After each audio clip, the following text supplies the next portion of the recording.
জীব জানোয়ারগুলি, মানব জাতিগুলি পালানোর কোনো রাস্তা খুঁজে পাবে না। হায় হায়, সেই দিন বড় কঠিন হবে। আল কারিআতু মাল কারিআ ওয়া মা আদরাকা মাল কারিআ ইয়াউমা ইয়াকুনুন নাসু কাল ফারাশিল মাবসুস ওয়া তাকুনুল জিবালু কালঈহিনিল মানফুস। আল্লাহ ডাক দিলেন, হাবিব, মহাপ্রলয়, মহাপ্রলয়, মহাপ্রলয় কি জানেন? হুজুর, সেই দিন এত ভয়াবহ, মানুষগুলি বিক্ষিপ্ত পতঙ্গের মতো ছুটাছুটি করতে থাকবে, পাগল পাড়া হয়ে যাবে। ও নবী আমার, আপনার উম্মতকে জানান, পাহাড়গুলি ধ্বনিত পশমের মতো উড়ে উড়ে চলে যাবে। পৃথিবীর বড় বড় পাহাড়গুলি পশমের মতো আকাশে উঠতে থাকবে, মনে হবে পশম উড়ে উড়ে চলে যায়। ধ্বনিত পশম, পশমের গদার মধ্যে যদি আপনি বড় লাঠি দিয়ে আঘাত করেন অথবা বাতাস ছেড়ে দেন, পশমগুলি উড়ে উঠতে থাকবে যেমন করে। আল্লাহ ডাক দিলেন, হাবিব, ধ্বনিত পশমের মতো পাহাড়গুলি উঠতে থাকবে। পতঙ্গ যেইভাবে কীট পতঙ্গ ছুটাছুটি করে, ওইভাবে মানব গোষ্ঠীগুলি ছুটাছুটি করবে। মা সন্তান ভুলে যাবে, সন্তান মা ভুলে যাবে। বিবির গর্ভে যদি বাচ্চা থেকে কোনো নারীর ভয়ে গর্ভপাত হয়ে যাবে। যুবকের চেহারা যদি সুন্দর থাকে, চিন্তায় পেরেশানিতে বৃদ্ধ হয়ে যাবে। কাঁচা কাঁচা চুলগুলি সেই দিন সাদা হয়ে যাবে। আল্লাহর নবী বললেন, ওই দিন সবাই থাকবে বস্ত্রহীন, কারো শরীরে কোনো বস্ত্র থাকবে না। আম্মা জান আয়েশা বলেন, ইয়া রাসূলুল্লাহ, নারীরাও কি বস্ত্রহীন? নবীজি বলেন, হ্যাঁ আয়েশা, নারীরাও বস্ত্রহীন। আর এক মহিলা সাহাবী বলেন, ইয়া রাসূলুল্লাহ, তবে তো লজ্জার বিষয়। নবীজি বললেন, ও আমার উম্মতেরা রে, কোন পুরুষ নারীর দিকে, কোন নারী পুরুষের দিকে তাকানোর সময় হবে না। এত কঠিন। প্রিয় নবী ডাক দে বলেন, আমার উম্মতেরা, তিন জায়গাতে মা সন্তানের পরিচয় দিবে না, সন্তান মার পরিচয় দিবে না, বন্ধু বান্ধবের পরিচয় হবে না, স্বামী স্ত্রীর পরিচয় দিবে না, স্ত্রীর স্বামীর পরিচয় দিবে না। এখনকার বেটিরা তো কোনো কথাই নাই, স্বামী ভালো না লাগলে তালাক মেরে চলে যায়। আর এমন কিছু মহিলা আছে, বাচ্চা রেখে অন্য পুরুষের হাত ধরে চলে যায়। ওরা শুয়োর কুত্তার চাইতেও খারাপ। এই কথা সামনে ধরে বলেন, নিকৃষ্ট, শুয়োর কুত্তার চাইতেও নিকৃষ্ট ওরা। ও মানুষ হতেই পারে না, ও মানুষই হতে পারে না। বহু হচ্ছে আজকে বাংলাদেশে, বহু হচ্ছে, শত শত হচ্ছে। লা হাওলা ওয়ালা কুওয়াতা ইল্লা বিল্লাহ। আমি আগে বলছি, মহামারী আসতেছে, মহামারী। ভাবলে গা শিহরে উঠবে, মহামারী আসতেছে। বহু পুরুষ স্ত্রী সন্তান রেখে চলে গেল, সন্তানের খোঁজ পর্যন্ত নেয় না। বহু পুরুষ আছে, ওরাও শুয়োর কুত্তার চাইতে নিকৃষ্ট। কি কথা কন না কেন, যারা বলেন, ওরাও শুয়োর কুত্তার চাইতে নিকৃষ্ট। বহু পুরুষ আল্লাহ সন্তানের খোঁজ নেয় না। বহু পুরুষ আছে, বাচ্চার খোঁজ নেয় না, বাচ্চার হক আদায় করে না। আপনি জানেন না, কিয়ামতের ময়দানে সন্তানগুলি আল্লাহর দরবারে আরজি পেশ করবে, আল্লাহ, আমরা তো জোর করে পৃথিবীতে যাই নাই, আল্লাহ, আমরা তো জোর করে দুনিয়াতে যাই নাই, তুমি আমাদেরকে পাঠিয়েছো। যাদের মাধ্যম দিয়ে দুনিয়াতে গিয়েছিলাম তারা আমাদের হক আদায় করে নাই। রব, আজকের ফয়সালা দাও, তোমার দরবারে ফয়সালা চাই। সেদিন বহু বাবা মা সন্তানের হক আদায় না করার কারণে বাবা মা জাহান্নামে চলে যাবে। বহু সন্তান সেই দিন বাবা মার হক আদায় না করার কারণে বাবা মা জাহান্নামে চলে যাবে। আমার কথা শুনতে কষ্ট হইতে পারে। আল হাক্কু মুররুন, হক তিতা তিতা লাগে, হক মিষ্টি লাগে না। কথা ঠিক আছে কিনা? হক কি লাগে? তিতা তিতা তিতা, নিম পাতার তিতার মতো। ওটা যদ্দূর বাটবেন খালি তিতা বেরোবে, যত শেষে থাকবেন তত খালি তিতা বেরোবে, কিন্তু খাইলে উপকার আছে। শোনা যাবেন হাজিরিন, প্রিয় নবী ডাক দিয়ে বলেন সাহাবীরা রে, কিয়ামতের মাঠে তিন জায়গায় উম্মত কেউ কারো পরিচয় দিবে না, বড় কঠিন হবে সেই দিন। আহা সাহাবীরা পেরেশান হয়ে গেলেন, ইয়া রাসূলুল্লাহ কোন সে তিন জায়গা? নবীজি জবাব দিলেন, এক নাম্বার মিজানের পাল্লার কাছে। মিজানের পাল্লার কাছে যেখানে নেকি গুনাহগুলি ওজন চলতে থাকবে, কোটি কোটি হাসরবাসী আল্লাহর আদালতের সামনে দাঁড়িয়ে যাবে। সব মানুষগুলি আমরা সেই দিন আল্লাহর আদালতের সামনে দাঁড়ানো, কোটি কোটি মানুষ আল্লাহর আদালতের সামনে দাঁড়ানো। মা সন্তানকে ভুলে যাবে এই সময়, চিন্তায় পেরেশানিতে না জানি আমার নেকির পাল্লা বুঝে আজ হালকা হয়ে যায়, না জানি গুনার পাল্লা ভারী হয়ে যায়। চিন্তায় পেরেশানিতে মানুষগুলি একেবারে নুবজে যাবে।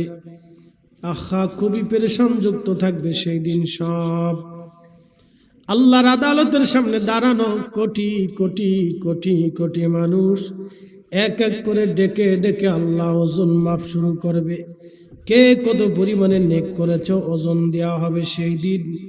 সেই কঠিন দিনে নবীজি বলেন, উম্মত রে, তোমার বাবা তোমাকে ভুলে যাবে, মা তোমাকে ভুলে যাবে, তুমি নিজে তোমার সন্তানকে ভুলে যাবা, কিন্তু আমি নবী সেই দিন তোমাকে ভুলবো না। আমি জানের পাল্লার পাশে দাঁড়িয়ে থাকবো। একসাথে জোরে বলেন না ইয়া রাসূলুল্লাহ, হয় না? আরো জোরে বলেন না ইয়া রাসূলুল্লাহ। নবীজি দাঁড়িয়ে থাকবে। প্রশ্ন নবীকে দিছেন কি? প্রশ্ন রসুলকে দিছেন কি? কিচ্ছু দিতে পারেন নাই, এখনো কিছুই দিতে পারেন নাই। নবীকে দিয়েছেন কি? বলে হুজুর কিচ্ছুই তো দিতে পারি নাই। তো দিতে যদি না পারেন তাহলে বলেন তো হাসরে মুখ দেখাবেন কেমনে গো? শ্রেষ্ঠ নবী দিলাম রে তরিয়ে নিতে রোজ হাসরে, পথ না ভুলি তাই তো দিলে পাক কুরআনের বাণী, খুদা তোমার মেহেরবানি। সুন্দর ফুল সুন্দর ফল মিঠা নদীর পানি, খুদা তোমার মেহেরবানি। প্রশ্ন দুনিয়াতে নবীকে দিছেন কি? কিছুই দিতে পারেন নাই। আজ আপনি হালাল হারাম দিলেন না, বেশি গুজে চললেন না, সুন্নত দিলেন না, দুরুদ দিলেন না, নামাজ দিলেন না, রোজা দিলেন না, হজ দিলেন না, যাকাত দিলেন না, সাদকা দিলেন না। দিবেন কি? কিয়ামতের ময়দানে কোন চেহারা নিয়ে, কোন আশা নিয়ে নবীজির সামনে দাঁড়াবেন? নবীজি বলেন, উম্মত আমি দাঁড়িয়ে থাকবো তোমার সামনে। আহা আমার উম্মত, যদি নেকির পাল্লা হালকা হয়ে যায় গো, আমি নবী নিজে কালেমা শরীফ দিয়া আমার উম্মতের নেকির পাল্লাগুলি ভারী বানায় দিব। একসাথে জোরে বলবেন কি মারহাবা। তিনি রাহমাতুল লিল আলামিন। সেদিন নজদি আফসোস করবে, আরে ওই দুনিয়াতে আমি এই রসুলের শানকে ছোট করে বলছিলাম, আজকে কি লজ্জার ব্যাপার, এই নবীর সামনে কেমনে দাঁড়াবো? সেদিন নজদি আফসোস করবে। কি কথা কর না কেন? নজদি কি করবে? আফসোস করবে, আফসোস করবে, অনেক বড় আফসোস করবে, কিন্তু কাজ হবে না বাপ। অনেক বড় আফসোস করবে কিন্তু কাজ হবে না নজদি।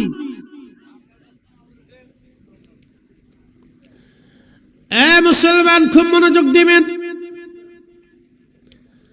প্রিয় নবী রাহমাতুল লিল আলামিন সেই দিন মিজানের পাল্লার সামনে দাঁড়ানো। আহা বড় কঠিন সেই দিনটা। সেই দিনে আমার নবী রাহমাতুল লিল আলামিন উম্মতের আমলনামাতে কালেমা শরীফ যখন নেকের পাল্লায় দিয়ে দিবে, ঠিক তখনই নেকের পাল্লা ভারী হয়ে যাবে। একসাথে জোরে বলা যাবে কি মারহাবা? চিৎকার মেরে জোরে বলেন আল্লাহু আকবার। 2 নাম্বার, ডান হাতে বাম হাতে আমলনামা। এই জায়গায় কেউ কারো কথা মনে রাখবে না, এই জায়গায় কেউ কারো কথা মনে রাখবে না, কারো স্মরণে থাকবে না। সবাই খুবই চিন্তা, আজকে আমার আমলনামা কেমন হতে হবে। যার বাম হাতে আমলনামা যারে তার পিছন দিক দিয়ে বাম হাতে ধরিয়ে দেওয়া হবে, যার ডান হাতে আমলনামা তার সামনে দিয়ে ডান হাতে আমলনামা দেওয়া হবে। 2 নাম্বার, ফুলসিরাতের ঘাট 30,000 বছর লাগবে একবারে মিনিমাম পার হতে। 30,000 বছর লাগবে। কেউ হামাগুড়ি দিয়ে দিয়ে পার হবে। কত দূর যাবে আবার ঝিমাবে, কত দূর যাবে আবার ঝিমাবে, হামাগুড়ি দিয়ে দিয়ে কোন রকম বড় কষ্ট করে পার হবে। কেউ বিদ্যুৎ গতিতে পার হয়ে চোখের পলকে পার হয়ে যাবে। যার যেমন আমল হবে সে সেই আমল অনুযায়ী ফুলসিরাত পার হবে। এটা একটা জগৎ। দুনিয়াতে মাত্র বাঁচছেন 60 বছর, আর ফুলসিরাত পার হতে লাগবে 30,000 বছর। এবার গুনে গেতে দেখেন যে ওই জগৎ কত বড় হবে। হাসরের মাঠ কত হাজার বছর হবে তার হিসাব নাই। একসাথে বলবেন আল্লাহু আকবার। না না, হাসরের মাঠ কত হাজার বছর হবে হিসাব নাই। তারুজুল মালাইকাতু আর রূহু ইলাইহি ফি ইয়াউমিন কানা মিকদারুহু 50 আলফ সানা। আল্লাহ কোরআনে বললেন দুনিয়ার 50,000 বছর, এক এক সেকেন্ড করে 60 সেকেন্ড, এক এক মিনিট, এক এক মিনিট করে 60 মিনিট, একটা ঘন্টা, এক এক ঘন্টা করে 24 ঘন্টার দিন ও রাত। 24 ঘন্টার দিন ও রাতে 365 দিন একটা বছর হয়। এক এক বছর করে আল্লাহু আকবার 50,000 বছর পার হইলে যত বড় হবে হাসরের একটা দিন তত বড় হবে। হাসরের একটা দিন তত বড়, হাসরের একটা দিন তত বড়। সেই দিনের হিসাব অনুযায়ী গরিবরা ধনীদের 500 বছর আগে জান্নাতে চলে যাবে। একবার জোরে বলেন আল্লাহু আকবার।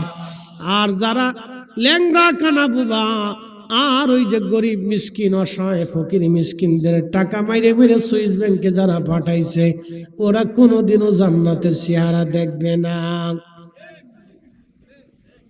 আপনি ঠিক করলেও ঠিক, না ঠিক করলেও ঠিক। ওরা কোন এই গরিবেরটা বুঝাই দিয়ে তারপরে যেন জান্নাতে যায়, তার আগে পাবে না। 14 গোষ্ঠী চেষ্টা করলেও পারবে না। 14 পুরুষও যদি চেষ্টা করে তাও পারবে না। কারণ এদেশের 18 কোটি গরিবের ভিতর 205 লক্ষ ভিখারি আছে, 210 লক্ষ কানা আছে, 210-20 লক্ষ বোবা আছে, ল্যাংড়া আছে, বিধবা আছে, অসুস্থ আছে। এই সবার টাকা চুরি করে খেয়েছে। ও কানাগুলি কিয়ামতের ময়দানে কবে আল্লাহ আমি কানা ছিলাম, ও আমারটা খাইছে, হিসাব দিতে কয়েছে, বুঝাই দিতে কও। এরকম শেষ তাম হাসর বেড়ে তালাশ করবে। তুই যত কানার কাছ থেকে টাকা খাইছিলি সবার কাছ থেকে মাপ চাই নিয়ে কিয়ামতের ময়দানে কানা খুঁজতে যাবে যে বাংলাদেশের কানা কারা ছিল। খুঁজে খুঁজে খুঁজতে খুঁজতে খুঁজতে খুঁজতে কত হাজার কোটি বছর পার হবে তার হিসাব নাই। পরে কানার কাছে গেলে কানা দিবে লাথি শতান, দূর হ কোথাকার।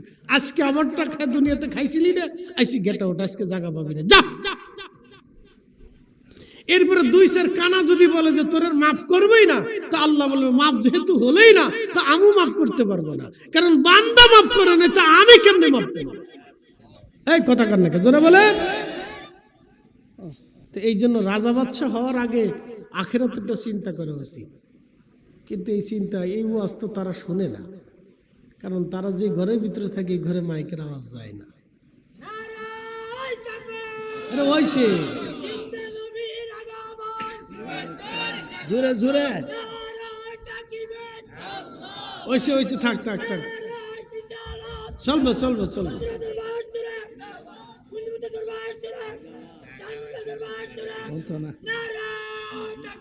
আল্লাহ সিরিয়াল শেষ করব তারপরে স্যার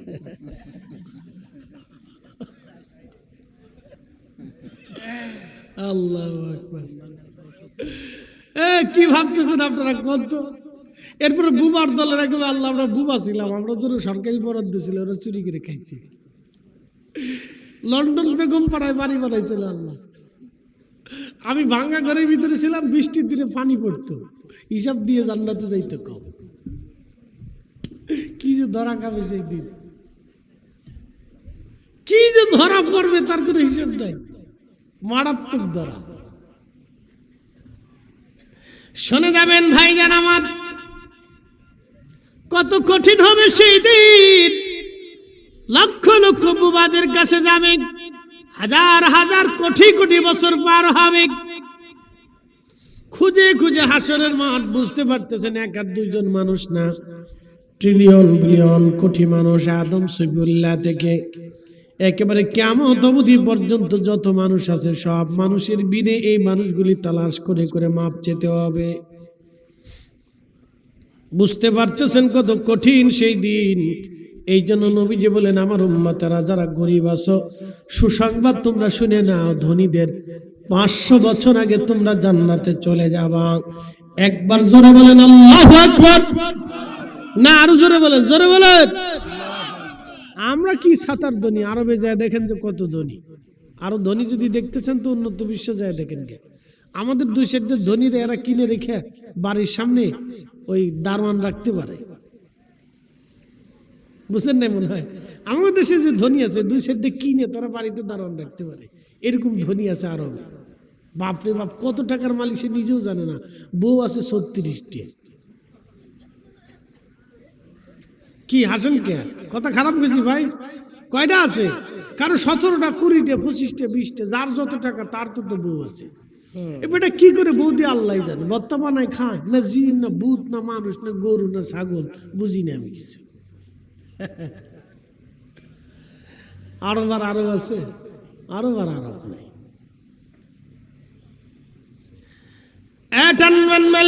ভালো করে শুনে যাবেন হাজিরিন। বুঝতে কি অসুবিধা হচ্ছে, কষ্ট হয়? একসাথে জোরে বলেন না মারহাবা। হাসরের ময়দানে চলে গেছিলাম, হাসরের ময়দানে না গেলে তো বুঝবেন না। তো আবিল আখিরাতি হুম ইউকিনুন, তোমরা আখিরাতে বিশ্বাসী হও, বিশ্বাস করো যে দিন আসবে। এটা বিশ্বাসের বিরাট অংশ। নবী না মানলে যেমন বেঈমান হয়ে যাবেন, হাসরকে অস্বীকার করলে এরকম বেঈমান হয়ে যাবে। কি কথা কন না কেন? আল্লাহ না মানলে যেমন বেঈমান হবেন, হাসরকে অস্বীকার করলে এরকম বেঈমান হবেন। ফেরেশতা অস্বীকার করলে বেঈমান হবেন। কবরের ভিতরে সওয়াল জবাব হবে, জিন্দেগিতে যাবেন, অবিশ্বাস করলে বেঈমান হবেন। আমাদের দেশের কিছু ফকির আছে, টুনটুন ফকির, সুনসুন ফকির, ঢুন ঢুন ফকির।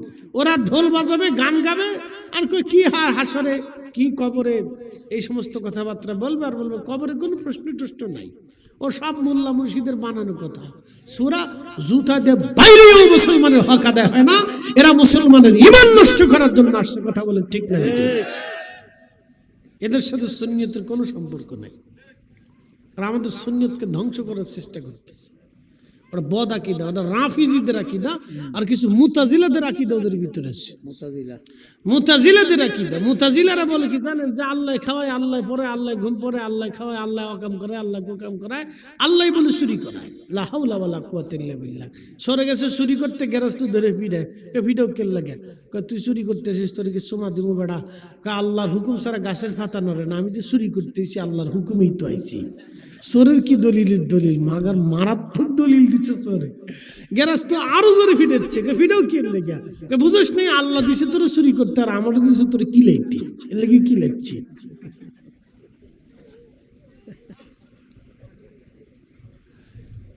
এই হলো অবস্থা। তো মুতাজিলাদের আকীদা হচ্ছে আল্লাহ খাওয়ায়, আল্লাহ পরে, আল্লাহ ঘুম পরে, আল্লাহর হুকুম ছাড়া গাছের পাতা নড়ে না। আমি যে চুরি করছি আল্লাহ করে, আমি যে জেনা করছি আল্লাহ করায়, আমি যে আকাম কুকাম করছি এটা আল্লাহ করে, আমি ডাকাতি করছি এটা আল্লাহ করায়। বুঝতে পারছেন? এটা হলো তাদের আকীদা। এই সমস্ত বদ আকীদার থেকে আমাদেরকে আল্লাহ হেফাজত করুক, বলেন আমিন। তুমি যেমনি নাচো এমনি নাচি, ফুতুলের কি দোষ? একটা গান আছে না, এটা মুতাজিলাদের আকীদা বহন করে, লা হাওলা ওয়ালা কুওয়াতা ইল্লা বিল্লাহ। আরেকটা আছে, লালন ফকির গেছিল, তোরা কে যাবি নবীর নৌকাতে আয়। দেখেন গাইছে খুব ভালো।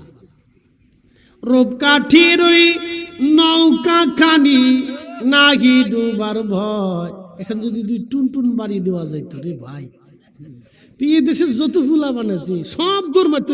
কোন শিল্পী আইছে রে?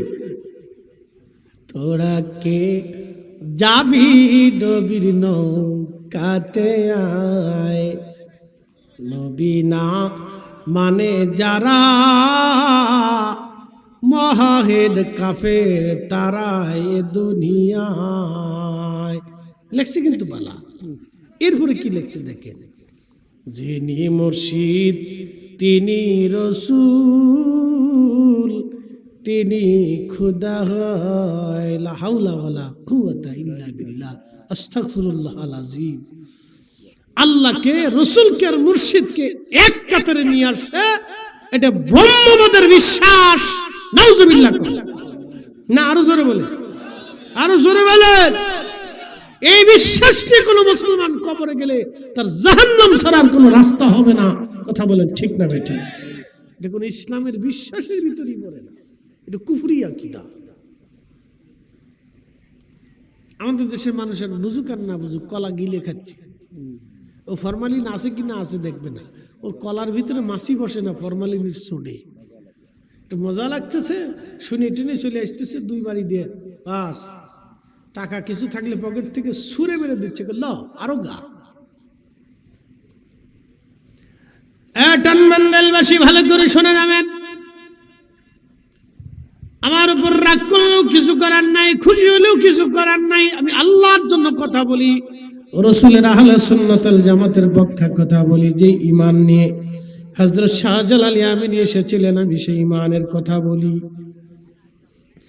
যে ঈমান নিয়ে সতুরার হুজুর কিবলাই জমিনে দাওয়াত দিয়েছেন, যে ঈমান নিয়ে হুজুর খাজা মঈনুদ্দিন চিশতি আজমেরি সেনজিরি যেই কালেমার পতাকা বহন করেছিলেন, দাদা গান্ধী বক্স রহমাতুল্লাহ আলাইহি, হাজার বছর মুজাদ্দিদ শাইখুনা ইমামুনা মুজাদ্দিদ আল ফাসানি সরহিন্দি রহমাতুল্লাহ আলাইহি যে ঈমানের জন্য লড়াই করেছিলেন, সেই ঈমানের কথা বলতেছি।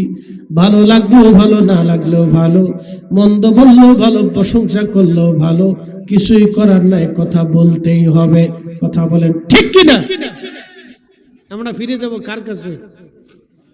একসাথে বলে, আরো জোরে বলে। এতে কি কোনো সন্দেহ আছে? এক বিন্দু সন্দেহ নেই। জিজ্ঞাসিত হন ওনার কাছে, হাসরের মাঠ কায়েম হয়ে যাবে। আল্লাহ রাব্বুল আলামিন বললেন, দুনিয়ার 50,000 বছরের সমান একটা দিন হবে হাসরের মাঠ। ও আমার বান্দারা শোনো। নবীজি বললেন, উম্মত তোমরা শোনো, সেই দিনটাকে তোমরা ভয় করো, সেই দিনের কঠিন বিপদ থেকে তোমরা বেঁচে থাকো। সাহাবায়ে কেরাম বলেন, ইয়া রাসূলুল্লাহ কোন বিপদ? বলতেছে, উম্মত রে, কিয়ামতের ময়দান কায়েম হয়ে যাবে, মাঠ এক পাশে কিছু মানুষকে আল্লাহ শাস্তি দিবে। তারা কারা? যারা অবৈধভাবে সম্পদ উপার্জন করত, অন্যের জমি মেরে দিছে, টাকা মেরে দিছে, অর্থ মেরে দিছে, সুদ খাইছে, ঘুষ খাইছে, অন্যের ঠকাই দিছে, অন্যের টাকা মেরে দিয়ে একবারে তার ফকির বানায় বাস পয়সা করে মালিক হয়ে গেছে।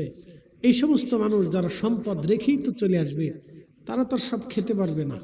তো কিছু মানুষ সম্পদ রেখে চলে আসবে, এই সম্পদ তার গলার ভিতরে সাপ বানাইয়া কিয়ামতের ময়দানে আল্লাহ ঝুলাই দিবে, আর মেহশরের মাঠের এক পাশে আল্লাহ রাব্বুল আলামিন তাদেরকে রেখে দেবে।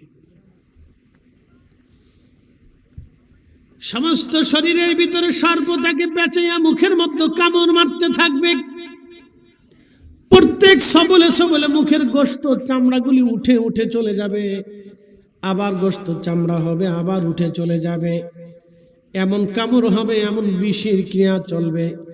একটা কামড়ে 40 বছর পর্যন্ত বিষ ক্রিয়া চলবে। যত কামড় দিবে বিষের যন্ত্রণা তত বাড়বে, যত কামড়াবে তত যন্ত্রণা বাড়বে। গগন বিদারী চিৎকারে হাসরের ময়দান প্রকম্পিত হবে। কোটি কোটি হাসরবাসী তাদের দিকে তাকায় দেখবার আফসোস করবে, হায় হায় হায় এরা কারা, যারা দুনিয়াতে অবৈধভাবে সম্পদ রেখে সন্তানের জন্য জমা করে এসেছিল, আল্লাহর পথে কোনো কিছুই তারা ব্যয় করে নাই। এই সম্পদ আজকে তাদের জন্য সাপের আকৃতি বানানো হবে। কি কঠিন হবে সেই দিন। নবী বলেন, উম্মত এই কঠিন দিবস থেকে তোমরা বাঁচার চেষ্টা করো। কতদিন পর্যন্ত সাপে কামড়াবে? 1 আর 2 দিন, 2 1 2 4 বছর হবে না। নবীজি বললেন, সমগ্র মানব জাতির হিসাব কিতাব শেষ হবে, সব ফেরেশতাদের হিসাব নিকাশ শেষ হবে। কোটি কোটি ফেরেশতাদের হিসাব টানা হবে। জিব্রাইল, মিকাইল, ইসরাফিল, আজরাইল, মালাক ফেরেশতা, কেরামান কাতিবিন, মুনকার নেকির, রুম্মান ফেরেশতা, যত ফেরেশতা আছে আল্লাহর, হাজার হাজার কোটি কোটি ফেরেশতা। পানির ফেরেশতা, আসমানের ফেরেশতা, মেঘের ফেরেশতা, পাহাড়ের ফেরেশতা, গাছের ফেরেশতা, খাবারের ফেরেশতা, বাতাসের ফেরেশতা, অক্সিজেনের ফেরেশতা, আমাদের যত দুনিয়ার যত ফেরেশতা নিযুক্ত আছে আকাশে জমিনে, সব ফেরেশতারা আল্লাহর আদালতের সামনে সারি সারি হয়ে দাঁড়াবে। আল্লাহ সবার জীবনের হিসাব নেবে। তুমি কি কি করেছ, আমার হুকুম ঠিক মতো আদায় করছো কিনা, সেই দিন আল্লাহ হিসাব নেবে। একটু পড়েন তো, লা হাওলা, শয়তান এসেছে, জোরে বলেন, লা হাওলা ওয়ালা কুওয়াতা ইল্লা বিল্লাহ, লা হাওলা ওয়ালা কুওয়াতা ইল্লা বিল্লাহ। শয়তানের চেষ্টা করতেছে মাঠ নষ্ট করার জন্য। একসাথে জোরে বলি তো, আল্লাহু আকবার, নারে তাকবীর, নারে রিসালাত।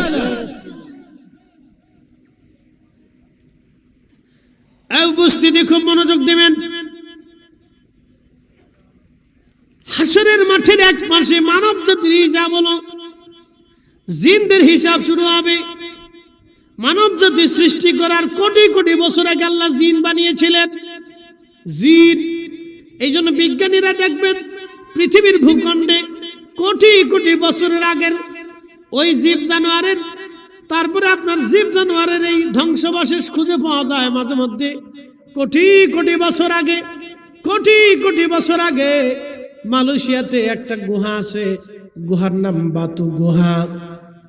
মালয়েশিয়াতে একটা গুহা আছে, বাতু গুহা। এই বাতু গুহার বয়স 40 কোটি বছর। একটা পাহাড় আছে, পাহাড়ের একটা গুহা আছে, নাম হচ্ছে বাতু গুহা। 40 কোটি বছর বয়স। এর গুহার সামনে হিন্দুরা একটা মূর্তি বানায় রাখছে, তামিলনাড়ুর হিন্দুরা। মূর্তিটার নাম দিছে ওদের বলে যুদ্ধের দেবতা। দেখতে হনুমানের মতো দেখা যায়, বুঝতে পারছেন? ওরা নাম দিছে আমাদের যুদ্ধের দেবতা। আর এর ভিতরে যে কত মন্দির আছে, প্রতিমা আছে, তার হিসাব নাই। হিন্দুরা পূজা অর্চনা করে গুহার ভিতরে। বাতু গুহা, হিন্দুরা পূজা অর্চনা করে গুহার ভিতরে।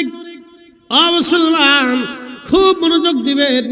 40 কোটি বছর বয়সে গুহার, তার মানে বোঝা গেল কত বছর হতে পারে।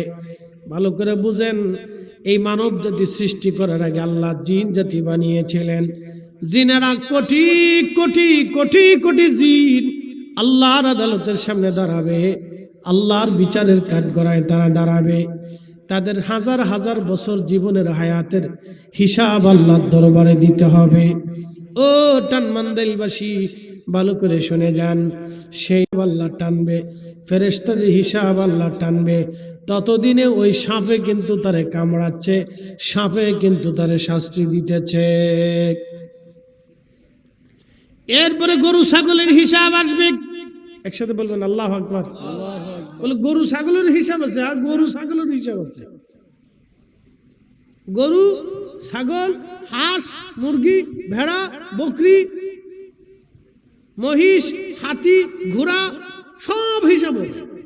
এইগুলির হিসাব হবে। হ্যাঁ, এইগুলির হিসাব হবে। এক বিড়াল আর এক বিড়ালের বিরুদ্ধে মামলা করবে। আল্লাহ, ওই বিড়ালে আমি টানমান্ডেল দক্ষিণ পাড়া গেছিলাম, ও আমার কামড়াচ্ছিল, আল্লাহ মারছিল, খাইতে দেয়নি, আমি বিচার চাই। দুনিয়ার কোনো আদালত নাই। আল্লাহ বলবে, তোমাকে যেমনে মারছিল তুমি এমনি মেরে দাও। একসাথে বলবেন আল্লাহু আকবার। বিড়ালেরও বিচার হবে। সেই দিন কুকুর এক কুকুরকে ডাক দিয়ে বলবো রব্বুল আলামিন এই কুকুর আমাকে মারছিল, আল্লাহ বিচার চাই বলে যেমনে মারছিল তেমনে মেরে দাও।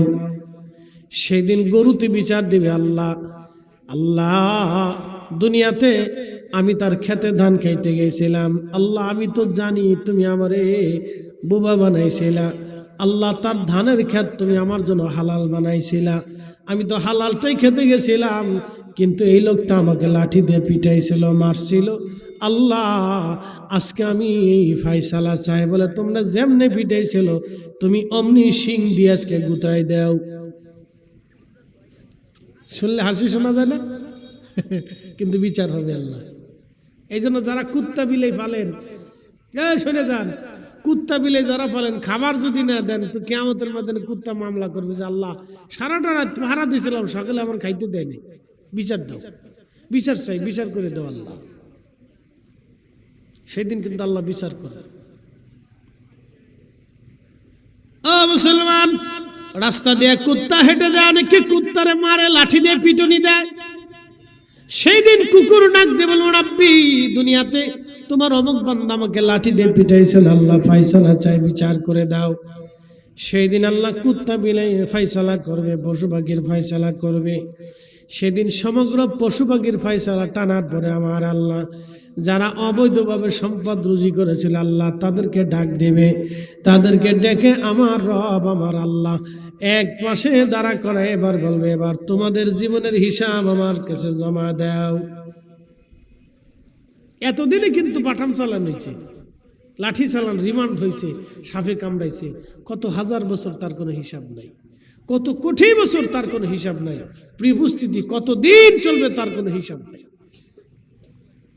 এই জন্য আপনাদেরকে বলি খুব হিসাব কিতাব, যাহা করবেন বুঝে সুঝে করবেন, যাহা সিদ্ধান্ত নিবেন বুঝে সুঝে সিদ্ধান্ত নিবেন। আসলামতু লিরাব্বিল আলামিন, আমরা আল্লাহর কাছে আত্মসমর্পণ করি।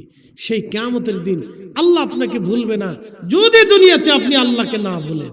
এই জন্য আল্লাহ ফাজকুরুনি আযকুরুকুম দিয়ে আল্লাহ শর্ত আরোপ করে দিয়েছেন, ফাজকুরুনি আযকুরুকুম, তুমি আমাকে স্মরণ করো আমিও তোমাকে স্মরণ করব।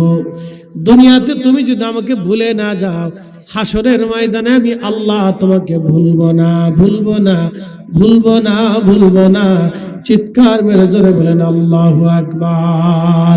একটু জবান খুলে বলেন আল্লাহু আকবার।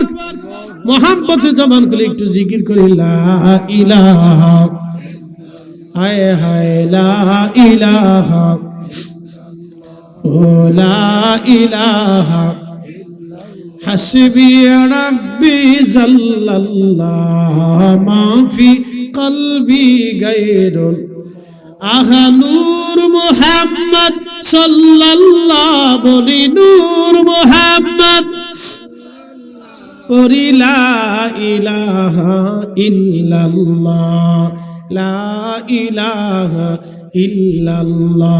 জবান খুলে আল্লাহ আল্লাহ আল্লাহ আল্লাহ আল্লাহ আল্লাহ আল্লাহ আল্লাহ আল্লাহ আল্লাহ আল্লাহ আল্লাহ আল্লাহ তোমার লীলা খেলা কেউ বুঝে কেউ বুঝে না যাহা, আল্লাহ তোমার লীলা খেলা কেউ বুঝে কেউ বুঝে না যাহা, আল্লাহ আল্লাহ। কাউকে রাখো গাছ তহলা তে, কাউকে রাখো বালাখানায় আল্লাহ, কাউকে রাখো গাছ তহলা তে, কাউকে রাখো বালাখানায় আল্লাহ তোমার লীলা খেলা কেউ বুঝে কেউ বুঝে না যাহা, আল্লাহ আল্লাহ আল্লাহ। ইব্রাহিম তোমার নবী ছিল নমরুদের আগুনে ফেললো, ইব্রাহিম তোমার নবী ছিল নমরুদের আগুনে